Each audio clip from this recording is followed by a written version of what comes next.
Detalye sa renewal of vows ni na Patrick Garcia at Nika Martinez. Simple at intimate ang selebrasyon ng 10th wedding anniversary ni na Patrick Garcia at Nika Martinez noong March 22, 2025. Idinaos nila ang renewal of vows sa Dalin, Boracay sa isang Christian ceremony na dinaluhan ng kanilang pamilya at malalapit na kaibigan.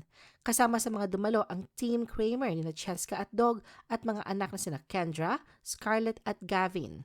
Dumalo rin ang mga kaibigan ni Patrick sa showbiz na sina Paulo Contis, Kay Abad at Isabel Oli. Ibinahagi naman ni Nika sa Instagram ang mga larawan na kuha mula sa kanilang renewal of vows kung saan sinabi niyang sa loob ng 10 taon ay patuloy nilang pinipili ang isa't isa at nagsisikap para sa kanilang pamilya. Anya, basta magkasama tayo, lahat kakayanin. Idinagdag din niya ng kanilang renewal of vows ay naging isang perpektong araw na tinawag niyang the best day yet. Sa mga larawang ibinahagi sa Instagram, itinampok sa seremonya ng mag-asawa ang napakagandang all-white setting na may dagat bilang backdrop. Si Nika nagsuot ng custom gown by Awi Regal na may skin tone fabric na pinalamutian ng hand-sewn laces. Samantala si Patrick ay nagsuot ng classic white shirt with a tan vest, trousers, and sandals.